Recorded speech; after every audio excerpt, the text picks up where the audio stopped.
इससे प्रीवियस के लेक्चर में हम लोग तुल्यता संबंध के कुछ क्वेश्चन पर बात किए थे और आज एक्सरसाइज पर कुछ क्वेश्चन बनाएंगे और सेम टाइप्स के जो रिलेटेड क्वेश्चन हैं जिसको मैं एक बार बता दिया हूँ बाय द वे, अगर वह 5 से विभाज्य वाला अगर क्वेश्चन मैं बता दिया हूँ तो 3 से विभाज्य वाले क्वेश्चन मैं दोबारा रिपीट नहीं करूँगा, आप उसको स्वयं बनाएंगे। 2 से विभाज्य वाले क्वेश्चन को मैं रिपीट नहीं करूँगा, आप उसको खुद बनाएंगे।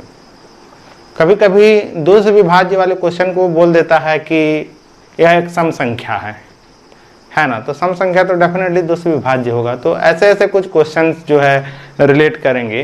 कभी कभी ये भी क्वेश्चन आएंगे this is equal to this, तो इसका मीनिंग मैं एक बार ऐसे क्वेश्चन से मैं लेकर डिस्कस कर चुका हूँ कि F A is equal to F B होता है, तो डायरेक्ट कभी कभी ऐसे दे देता है। तो ऐसे क्वेश्चन को आप समझिए, हर पैटर्न के क्वेश्चन को मैं बता रहा हूँ, बाकी थोड़ा थोड़ा डिफरेंट है बट मीनिंग एक ही है। तो ऐसे क्वेश्चन को आप समझिए, अगर नहीं समझ में आता है तो पूछिए, है ना। तो आज हम लोग एक नया क्वेश्चन स्टार्ट करते हैं। ये एक्सरसाइज 1.2 का है, प्रबोध बुक का है ये, है ना। मैं पहले इससे बता चुका हूँ कि हम लोग जो क्वेश्चन अभी कर रहे हैं रिलेशन एंड फंक्शन के, और एनसीईआरटी के सारे क्वेश्चंस कवर हो रहे हैं। साथ में आपको एक नया जानकारी प्रबोध से भी मिलेगी, नवबोध से भी मिलेंगी, सब मिलेंगी। ओके, तो स्टार्ट करते हैं दिस क्वेश्चन। क्या बोल रहा है कि सिद्ध कीजिए कि कॉलेज के पुस्तकालय के समस्त पुस्तकों के समुच्चय ए में, है ना। तो एक लाइब्रेरी है और वहां पर बुक है। इस ए में यहां ऑल बुक है, यहां पर समझिए बुक, और उसको B1 B2 B3 B4 जो भी मानना है मान लीजिए, ठीक है। तो इसमें हमको एक रिलेशन निकालना है और उस रिलेशन में हम ऐसे बुक को लेंगे जो X में पेजों की संख्या तथा X तथा Y में पेजों की संख्या समान है, यानी number of page in X and Y are equal, then include for this relation। okay? मतलब X में पेजों की संख्या, ये देखिए छोटा लिख रहा हूं, इक्वल टू Y बुक में पेजों की संख्या अगर इक्वल हो जाते हैं तो ऐसे X Y को लेना है। मान जाए मैं एक मैथ्स का बुक लिया, ये मैथ्स का बुक है, और एक फिजिक्स का बुक है। तो मैथ्स में पेजों की संख्या 230 था और फिजिक्स में भी क्या है 230 था, तो मैथ्स बुक और फिजिक्स बुक का मैं रिलेशन में शामिल करूंगा। ओके, तो ये समझ में आ जाना चाहिए। तो फर्स्ट एक्स एक्स रिलेशन में शामिल होगा क्या? एकदम होगा। एक्स, अगर इस एक्स में जितना पेज है भाई, वही बुक में उतना ही पेज होगा।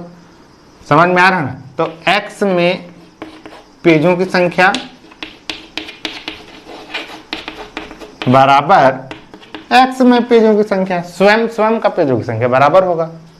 That means X X is belongs to R and X, और यहाँ फॉर ऑल, इसका मतलब for all X is this,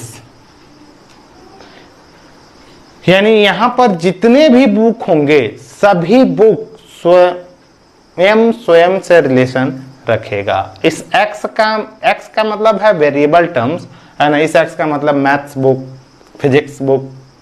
ये x का मतलब कभी मैथ्स बन जाएगा, कभी फिजिक्स बन जाएगा, कभी केमिस्ट्री बन जाएगा, कभी हिंदी बन जाएगा, कभी इंग्लिश बन जाएगा, कभी जियोलॉजी, कभी बॉटनी, कभी इकोनॉमी, मतलब दुनिया भर के बुक जो भी हैं। ओके, तो यह एक रिलेशन क्या है, स्वतुल्य है। Second, if x y is belongs to relation, then imply क्या किया होगा भाई, x बुक में पेजों की संख्या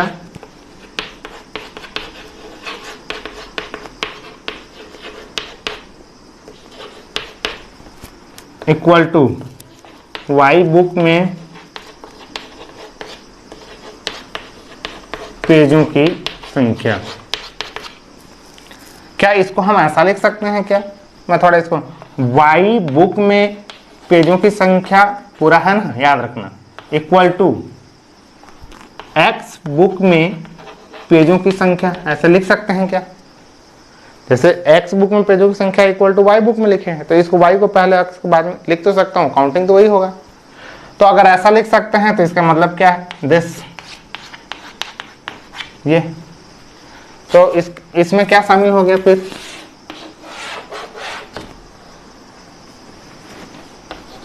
x Y is belongs to relation, then ये इंप्लाई क्या किया? Y X is also belongs to relation. ये समझ आ गया? तो ये क्या है? सिमेट्रिक भी है। थर्ड नंबर, और आपको यहां हमेशा याद रखना है कि वेयर एक्स वाई क्या है? Is also belongs to set A, यानी पुस्तकों के समूह का ही है। मैं बार बार नहीं लिख रहा हूं, अंडरस्टूड होता है बोल के। ओके, नाउ थर्ड नंबर में हम लोग क्या लिखते हैं? अगर X Y is belongs to relation, तो ये क्या इंप्लाई क्या होगा? एक्स में, एक्स बुक में पेजों की संख्या बराबर वाई बुक में पेजों की संख्या। नहीं लिख रहा हूँ मैं, ठीक। वाई जेड है, इज बिलोंग्स टू दिस, तो ये क्या? वाई बुक में पेजों की संख्या इक्वल टू जेड बुक में पेजों की संख्या। ऐसा।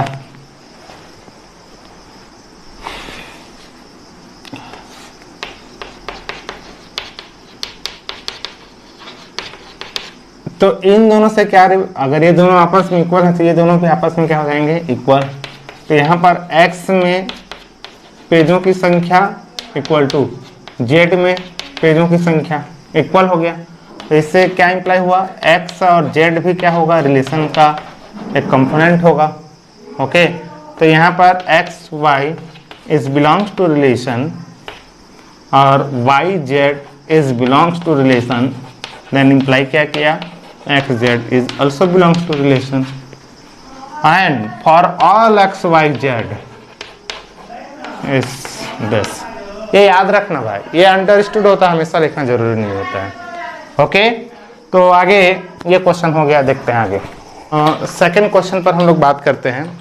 और सेकंड क्वेश्चन क्या कहता है, देखिए सीधे कीजिए कि शून्येतर पूर्णांकों के समुच्चय में, अभी मैं तुरंत बताया था इंटीजर पूर्णांक क्या होता है, जेड नॉट पूर्णांक है ना, पूर्णांक संख्या। तो सुनिए एक बात ध्यान देंगे, शून्य जेड एक है जिसमें जीरो नहीं है, ठीक, minus infinity to minus one और फिर वन से स्टार्ट होकर फिर प्लस इन्फिनिटी। शून्यतर बोलेगा यानी शून्य नहीं, ऋणोत्तर बोलेगा यानी ऋण नहीं, धनोत्तर बोलेगा यानी धन नहीं। समझ में आया ना? इस तरह से तो इसमें जीरो नहीं है। अब यहाँ पर एक रिलेशन कैसा बोला है जान रहे हो? एक रिलेशन आर बोला है और इस आर में X Y such that, X Y लेना है लेकिन वो एक्स वाई क्या होना चाहिए? X Y belongs to this, क्योंकि यहाँ पर समुच्चय जेड नॉट लिखा है इसलिए मैं जेड नॉट यहाँ लिख देता हूँ ऐसा करके, ठीक है ना। एंड और क्या होना चाहिए बोल रहा है जान रहे हो? X to the power Y is equal to Y to the power X, ऐसा भी होना चाहिए।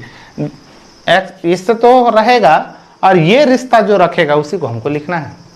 तो जैसे 1 टू द पावर 1 करूंगा तो यहाँ, अब यहाँ पर x के जगह में क्या आया? 1 और y के जगह में क्या आया? 1। अब y को यहाँ लिखिए 1 और x को यहाँ लिखिए 1, 1 का पावर 1 1, 1 का पावर 1 1। समझ आ रहा है? अच्छा, अगर मैं x के जगह में 2 रखता हूँ, y के जगह में 2 रखता हूँ, तो यहाँ y के जगह में 2 और x के जगह में 2, 2 का पावर ये, मतलब इस तरह से ये 2 2 भी शामिल होगा, 1 1 भी होगा, इस तरह से ऐसे, है ना। तो इधर देखिए तो x, मैं x x को शामिल कर सकता हूँ क्या रिलेशन में? हाँ, क्यों? देखिए x, यहाँ पर x, y की जगह में x आया तो x, अब y की जगह में x है तो x और x का पावर x, ये तो हमेशा इक्वल होंगे ही होंगे, है ना। अतः क्या लिख सकते हैं, अतः x is belongs to relation and for all x is belongs to z not. समझ में आ रहा है, यानी जितने भी x हैं, यानी x के का मतलब जैसे x से क्या है, नंबर है यार कोई भी, क्योंकि इसमें करोड़ों नंबर है ना यार, तो हम करोड़ों नंबर को 1 1 2 2 3 3 4 4 तो नहीं लिख सकते, तो हम x लिख देते हैं। फॉर ऑल एक्स का मतलब x के जगह -1 -2 -3 -4 -5 इस तरह से। तो ये क्या हुआ, अगर ऐसा जो रिलेशन रखता है उसको हम लोग क्या बोलते हैं, सॉरी यार, क्या, स्वतुल्य संबंध, रिफ्लेक्सिव रिलेशन। ओके, चलिए नेक्स्ट जो है X Y is belongs to relation, ठीक है ना। तो ये इंप्लाई क्या क्या होगा यार, एक्स के पावर में Y is equal to Y के पावर में एक्स, ये बिलोंग्स क्या होगा। तो क्या हम इसको ऐसा लिख सकते हैं क्या, y to the power x is equal to x to the power y, इसको इधर इसको इधर। हाँ, अगर ऐसा हो गया तो यहाँ पर क्या हो, वाई एक्स भी क्या करेगा, बिलोंग्स टू रिलेशन, ये है ना। तो यहाँ रिजल्ट क्या आया, X Y is belongs to, sorry यार रिलेशन है यार मेरे भाई लोग, रिलेशन है ना। तो ये क्या इंप्लाई किया, वाई एक्स भी रिलेशन पर बिलोंग्स कर रहा है and for X Y is this. ये अंडरस्टूड रहता है, बट लिख देना यार ज़्यादा अच्छा है, आप लोग नहीं लिख पा रहे होंगे, मैं लिख दे रहा हूँ। चलिए फिर नेक्स्ट एक्स वाई, ये क्या हो गया, सम्मित हो गया ना, ये दोनों है ये भी है, तो ठीक, बिलोंग्स टू रिलेशन। तो इसका मीनिंग ये क्या हुआ होगा बाबा, कि एक्स का power Y is equal to Y का पावर एक्स हुआ होगा। अब चलिए वाई जेड भी मान लीजिए रिलेशन पर बिलोंग्स करता है, यानी उसका एक सदस्य है ना। तो यहाँ y का power z is equal to Z का पावर y हो जाएगा। ये जो है उसको पहला लिखना है, फिर बाद में।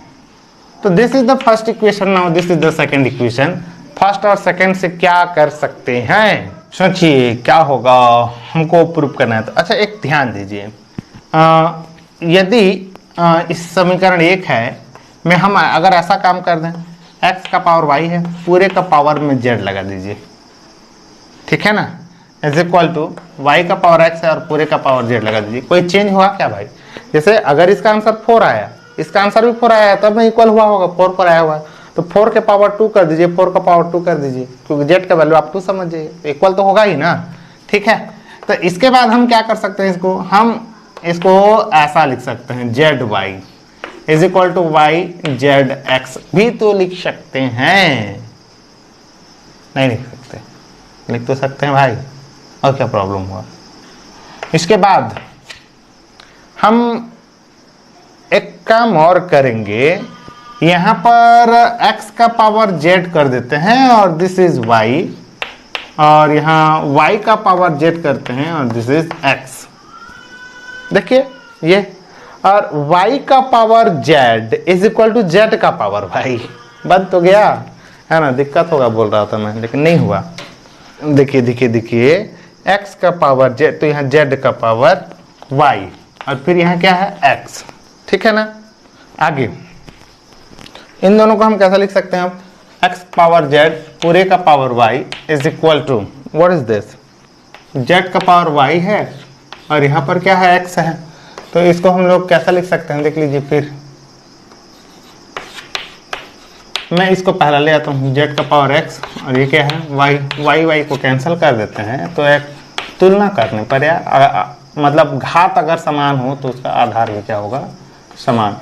तो यहाँ पर इसके अकॉर्डिंग हमारे यहाँ कौन शामिल हो जाएगा, X Z is belongs to relation हो जाएगा, हो गया। तो इन तीनों से रिलेशन कैसा निकाल देंगे, x Y is belongs to relation और and y z is belongs to relation. नहीं दिखाई दे रहा होगा वो उतना दूर तक,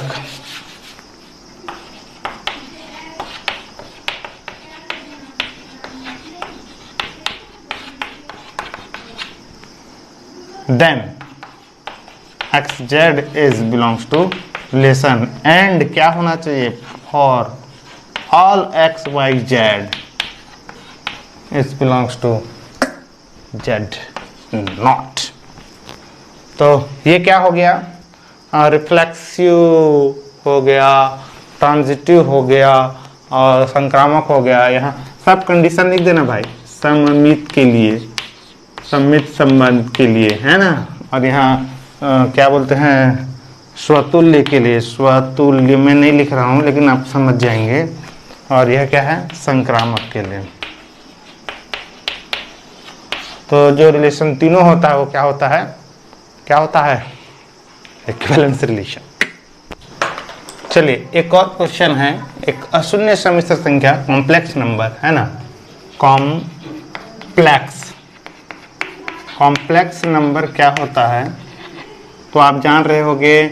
चलिए इसको मैं यहाँ जेड से रिप्रेजेंट करता हूँ। और कॉम्प्लेक्स नंबर में दो पार्ट होते हैं, एक रियल पार्ट होता है, एक imaginary part. This real, this imaginary, iota वाला टर्म, है ना।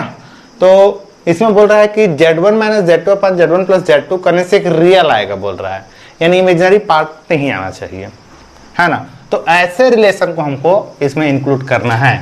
यहाँ पर कौन सा रिलेशन हमारा इंक्लूड होगा, तो इसको देखिए, इसका मीनिंग क्या होता है एक बार और लिख दे रहा हूँ मैं, है ना, जो हम पहले से पढ़ते आ रहे हैं।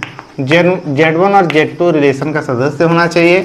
तो कैसा, z1 और z2 is belongs to C not complex number, हो गया।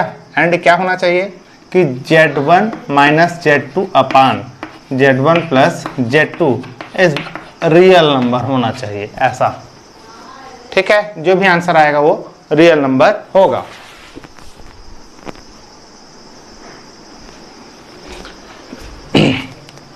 इसके बाद पहला स्वतुल्य के लिए देखते हैं, स्वतुल्य के लिए,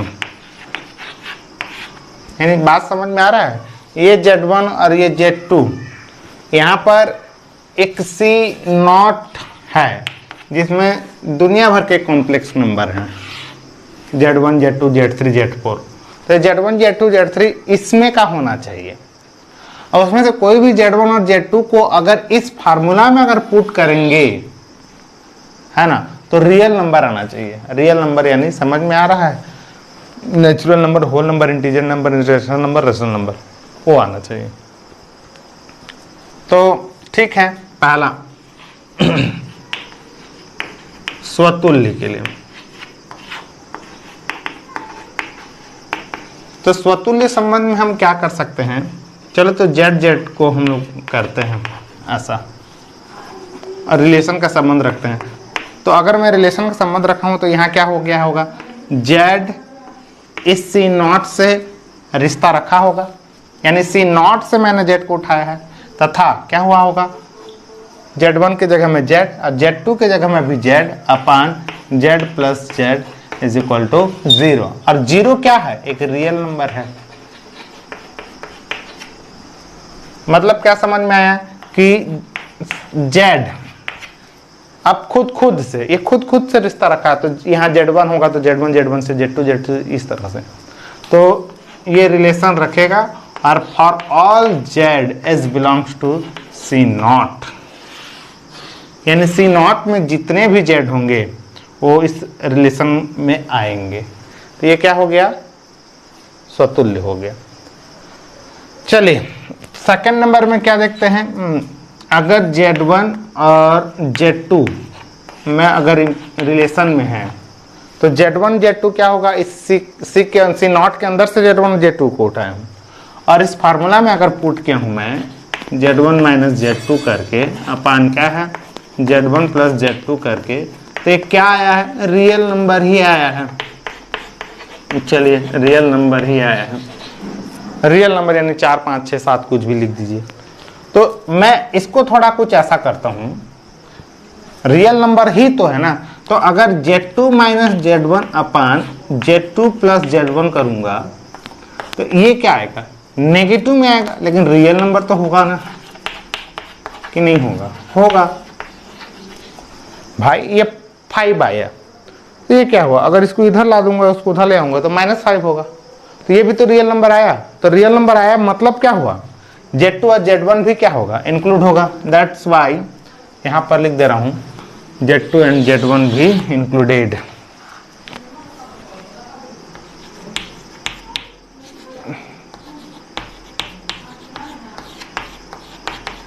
इंक्लूड है ना, तो Z1 और Z2 अगर इंक्लूड था और Z2 Z1 हो गया तो यह क्या हो गया, सम्मिलित हो गया।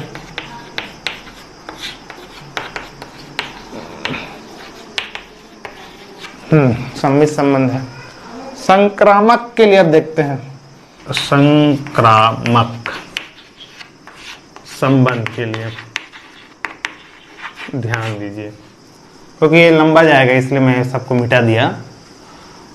यहाँ पर Z1 और Z2 को मैं शामिल किया हूँ रिलेशन में, है ना, और तो Z1 और Z2 क्या हो जाएगा, इस C0 का सदस्य ही होगा, तथा क्या क्या होगा कि Z1 minus Z2 upon Z1 plus Z2 एक क्या दिया होगा, रियल नंबर दिया होगा।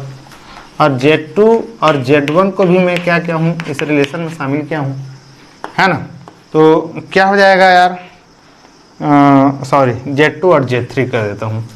Z2 और क्या है, Z3 भी इससे हो रखा होगा, तथा इस फार्मूला में अब ये Z2 minus Z3 divided by Z2 plus Z3 को भी सॉल्व क्या होगा तो क्या दिया होगा, real number.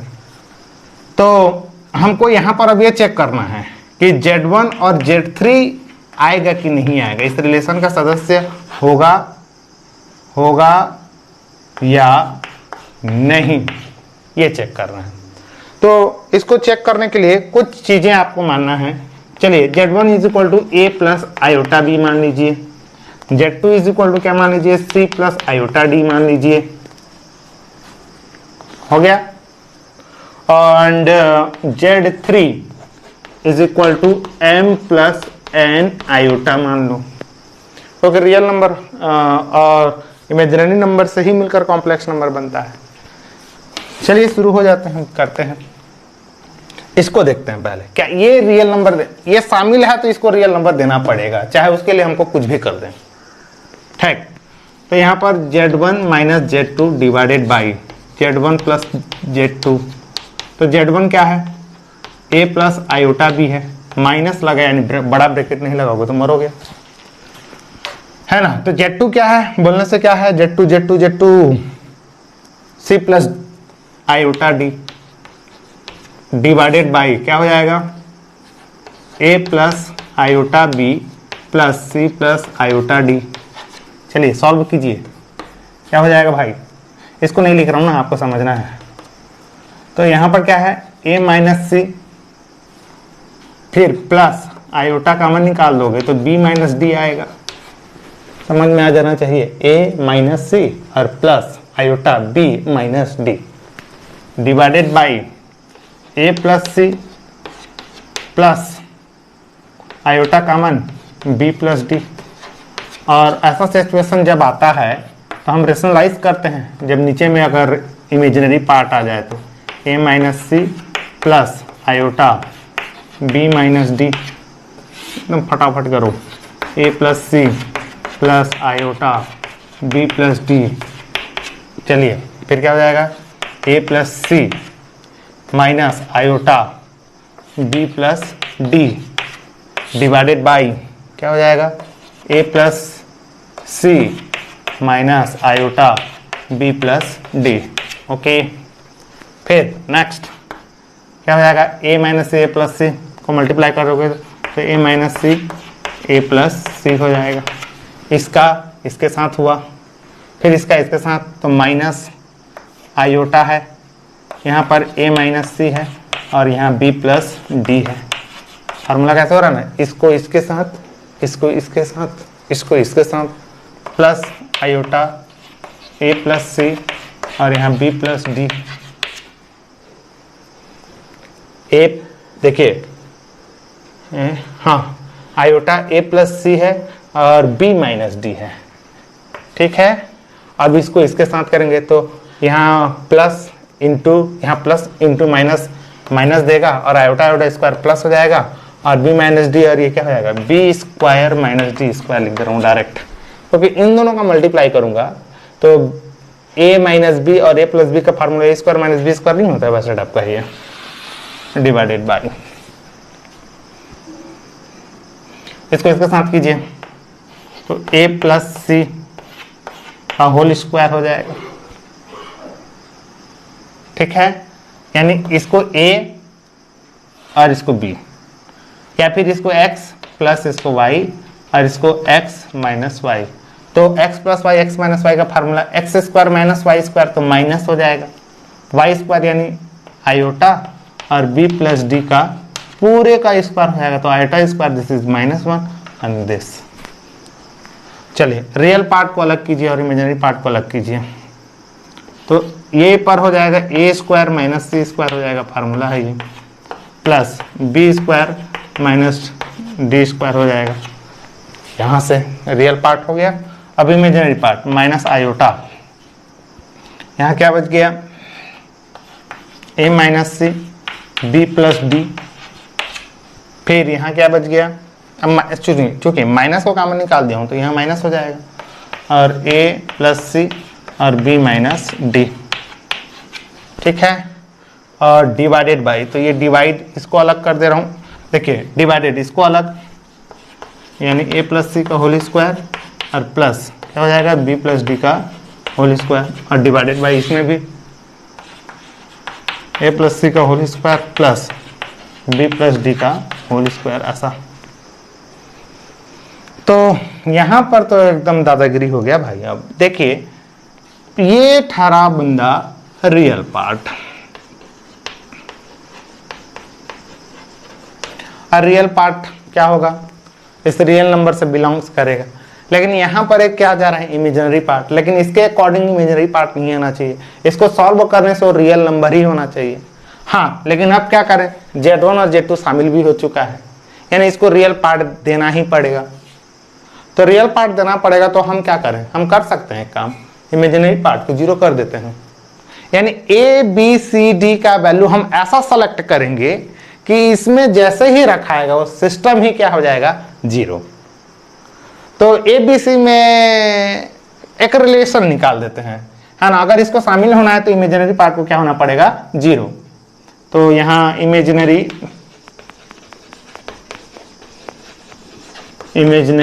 Part will be 0। ठीक है, तो 0 कर दीजिए, a minus c b plus D minus a plus C B minus d और डिवाइडेड बाई ए प्लस सी का whole square plus b plus D का whole square is equal to 0। तो ये वाली कहानी यहां जाके 0 हो जाएगा। तो ऐसा होने के लिए ये रिश्ता को रखने के लिए ए और सी में एक संबंध निकाल लेते हैं। तो यहां पर क्या है, a minus c b plus D minus a plus C B minus d equal to 0, क्योंकि ये उधर जाके 0 हो गया। आगे इसको इसके साथ मल्टीप्लाई कर दीजिए, A B plus A D minus B C minus C D, take minus को ऐसा कीजिए, ए क्या हो जाएगा ए बी,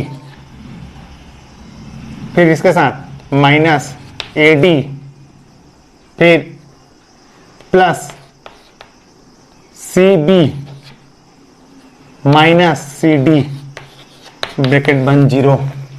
देखो मल्टीप्लाई, ठीक है ना, ए से बी ए बी, ए से डी ए डी, सी से बी माइनस से बी और माइनस माइनस प्लस माइनस सी डी। ओके, माइनस था a b a D, minus था सी बी हो गया और माइनस सी डी हो गया। ओके, ठीक तो है अभी तक। A B plus D minus B C minus C D, अब माइनस को मल्टीप्लाई कर दीजिए, minus A B minus minus का प्लस ए डी और ये माइनस सी डी और plus C D equal to 0। नहीं दिख रहा होगा, देखते हैं आगे कौन कौन उड़ेगा कौन कौन बचेगा, देख लेते हैं। यहाँ पर सी डी क्या है, और यहाँ C D same same sign है, दैट्स वाई -2 CD। यहाँ क्या है AD, यहाँ क्या है AD, तो +2 AD। पूरा सॉल्व करते हैं पूरा, रुकिए। AB और AB कट गया, ठीक है ना। यहाँ क्या है BC, BC कहीं पर है क्या, CD CD, ये +CD नहीं, मैं कुछ गड़बड़ लिख दिया क्या, ये CB है यार, ये CB होगा, है ना। यानी BC और ये BC, ये -2 BC हो गया, ये और ये, है ना। अब ये क्या हो गया, ये CD है, तो ये CD हो गया और ये CD कट गया। यहाँ क्या है AD, यहाँ क्या है AD, तो +2 AD = 0। तो यहाँ से क्या हुआ, AD = BC हुआ। माय गॉड, इतना बड़ा रिलेशन चोचला है। आगे तो यहाँ पर देखिए, मतलब मैं इस डिब्बा का मीनिंग समझा रहा हूं। इमेजिनरी पार्ट जब 0 होने के लिए, इमेजिनरी पार्ट को 0 होने के लिए हमको A × D और B × C का प्रोडक्ट को बराबर करना पड़ेगा, तब 0 होगा। तो कहानी में क्या ट्विस्ट है कि Z1 = हमारा क्या है, हमारा Z1 = यहां पर मैं लिखाऊंगा A प्लस क्या है आयोटा B, और Z2 = क्या है C प्लस आयोटा D। यानी ये Z1 Z2 तभी शामिल होंगे, कब शामिल होंगे, जब Z1 का रियल पार्ट Z2 के इमेजिनरी पार्ट के रियल नंबर से मल्टीप्लाई, यानी A × D, इसका इसके साथ = इसका इसके साथ। अगर ऐसा होगा तो ये वाला टर्म 0 होगा और ये वाला टर्म 0 होगा, तब ये केवल और केवल रियल नंबर आएगा। तो मैं एक रिजल्ट क्या निकाल सकता हूं, यहां पर थोड़ा ध्यान दीजिए। इसको मिटा रहा हूं, फिर किसको मिटाऊं यार, इसको मिटा देते हैं।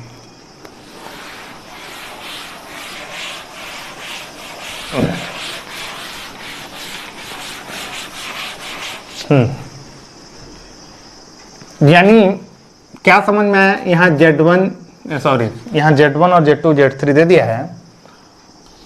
AD = क्या हो जाए CD हो जाए, AD = क्या हो जाए CD, तभी ये इंप्लाई करेगा कि Z1 और Z2 रिलेशन में होगा। अब चलिए इसके लिए सॉल्व करते हैं, Z2 और Z3 के लिए। तो Z2 और Z3 के लिए क्या होना चाहिए, Z2 - Z3 अपान Z2 + Z3 बराबर रियल नंबर होना चाहिए। तो Z2 का वैल्यू क्या है हमारा, देखिए C प्लस आयोटा D है, और Z3 का वैल्यू क्या है M प्लस आयोटा N है। तो इसका रियल इसके साथ मल्टीप्लाई होना चाहिए, यानी Cn = Dm, ये बराबर आएगा। तो ही क्या हो जाएगा, Z2 और Z3 क्या हो जाएगा, सदस्य में होगा। मेरे बात समझ रहे हो, यानी Z2 और Z3 तभी आएंगे जब इसका इसके साथ प्रोडक्ट, इसका इसके साथ प्रोडक्ट इक्वल हो जाएगा। जैसे मैंने ये सिद्ध किया, अगर इस चीज को अगर इसमें प्रूफ करोगे ना, तो भी ऐसे ही लंबा बनेगा और सिद्ध होगा। तो आप इसमें इसी प्रकार से लिख सकते हो, इसी प्रकार ऐसा। तो यहां से ये इक्वेशन 2 है और ये इक्वेशन क्या है, फर्स्ट है, समझिए। अगर मैं इसका और इसका इसके साथ प्रोडक्ट यानी an और b का m के साथ प्रोडक्ट यानी bm। अगर ये मैं प्रूव कर दूं तो क्या समझ में आ जाएगा कि Z1 और Z3 भी क्या हो जाएगा, शामिल हो जाएगा। तो चलिए प्रूव करके देखते हैं। हम हमारे पास दो इक्वेशन है। क्या क्या इक्वेशन है? AD is equal to CD। मैं कुछ गड़बड़ लिख दिया क्या यार? ये CB हैगा, ये ऐसा, ये देखिए ना CB है ना, ऐसा CB, ठीक है। AD इज इक्वल टू क्या है, CB है, और फर्स्ट है, और सेकंड में क्या है, CN is equal to DM है, ये सेकंड है। इन दोनों को मल्टीप्लाई कर दीजिए, इधर इधर इधर इधर को, तो यहां पर क्या हो जाएगा, फर्स्ट इंटू सेकेंड करके, तो क्या हो जाएगा, ADCN is equal to CBDM, ऐसा हो जाएगा। तो क्या क्या कटेगा, C से C, D से D, तो यहां क्या हो गया, AN is equal to BM, और AN is equal to BM हो जाएगा। मतलब क्या समझ में आया कि Z1 और Z3 भी इस रिलेशन का सदस्य होगा। ये काफी लंबा क्वेश्चन है ना। तो यहां पर हमको ये समझना है कि Z1 Z2 शामिल था, Z2 Z3 था, तो Z1 और Z3 भी शामिल हुआ, अतः एक ट्रांजिटिव रिलेशन भी है। That's why this is equivalence relation. Okay, तो इतना बेसिक 2-3 क्वेश्चन मेरे को इसमें, और ये डिफरेंट टाइप के थे। बाकी जितने क्वेश्चन हैं सब के रिलेटेड क्वेश्चन मैं बता दिया हूं। उसके बावजूद भी अगर आपको समझ में नहीं आता है तो आप मेरे को पूछेंगे, और आज के डेट में रिलेशन चैप्टर यहां पर समाप्त होता है। इसके बाद हम लोग फंक्शन स्टार्ट करेंगे, ठीक है।